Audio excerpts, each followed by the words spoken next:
Hello, this is बिनराना और आज मैं आपको बताऊंगा कि डोमेन क्या है, सर्वर क्या है और वेबसाइट कैसे वर्क करती है।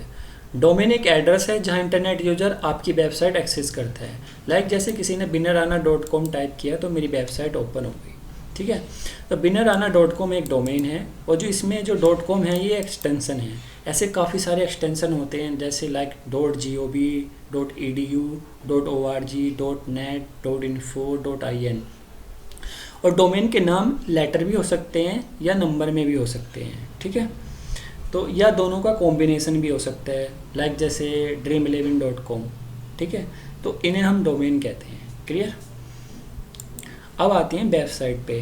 तो वेबसाइट क्या होती है? Website collection of the web pages होता है। जैसे अबाउट पेज होगा, ब्लॉग पेज होगा, कॉन्टैक्ट होगा, कुछ इमेजेज होंगी, कुछ जेएस फाइल होंगी, कुछ सीएसएस फाइल होंगी। ठीक है, तो इन सारी फाइलों को मिला के हम उसको वेबसाइट बोलते हैं। जैसे मैंने एक वेबसाइट डिज़ाइन करी। ठीक है, तो इसमें इंडेक्स नाम की फ़ाइल है, ब्लॉग फाइल है, अबाउट है, कॉन्टैक्ट है, एसेट में जाओगे तो CSJS इमेज सारी फाइल आ रही है। ठीक है, मैं आपको दिखा भी देता हूँ। जो इंडेक्स वाली फ़ाइल होती है वो मेन फाइल होती है। जब भी आप कोई डोमेन टाइप करते हो तो सबसे पहले यही फाइल रन होती है। ठीक है, जैसे मैं इसको अभी ओपन करता हूँ इंडेक्स फाइल को, तो ये वेबसाइट ओपन हो गई। ठीक है, इस URL पे ध्यान देना क्योंकि ये अभी मेरे सिस्टम में है। ठीक है, अबाउट पेज सारी चीज़ आ रही हैं। ठीक है, तो इसको हम वेबसाइट बोलते हैं। क्लियर। अभी क्या है, अब आते हैं सर्वर पे। सर्वर क्या करता है? सर्वर स्टोर करता है और सर्व करता है website file by the internet. इसका मतलब क्या है? अभी जो मैंने वेबसाइट बनाई है ये मेरे लोकल सिस्टम पे है, सिर्फ मैं इसको एक्सेस कर सकता हूँ। ठीक है, और ग्लोबली इसे कोई भी यूज़र इसको एक्सेस कर पाए तो उसके लिए मुझे सर्वर की नीड होगी। ठीक है, और ये फाइल मुझे कहीं पे सेव करनी पड़ेंगी तो मुझे स्पेस चाहिए होगा, तो मुझे सर्वर परचेज करना पड़ेगा। तो एक्सेस करने के दो तरीके हैं, या तो आप cPanel से एक्सेस कर सकते हैं या FTP से एक्सेस कर सकते हैं।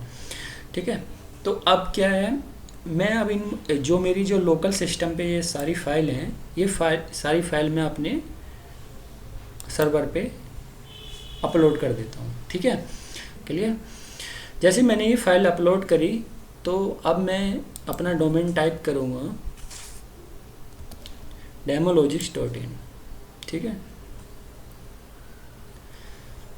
तो ये अब ग्लोबली कोई भी इसको एक्सेस कर सकता है, जैसे आप भी एक्सेस कर सकते हैं। ठीक है ना। और इससे पहले जो मैंने आपको बताया ये सिर्फ मैं ही एक्सेस कर पा रहा था। तो आपको समझ में आया कि सर्वर और वेबसाइट। क्लियर। अब ये काम कैसे करता है? जब आप कोई डोमेन टाइप करते हो, जैसे आपने ब्राउज़र में डोमेन टाइप किया कोई भी अपना, जैसे डेमोलॉजिक्स मैंने टाइप किया तो ये साइट ओपन हो गई। तो ये काम कैसे कर रहा है? ठीक है, मैंने ब्राउज़र में डोमेन टाइप किया। ठीक है, तो डोमेन क्या करेगा? रिक्वेस्ट करेगा सर्वर को और सर्वर वो वाली फाइल सर्व कर देगा।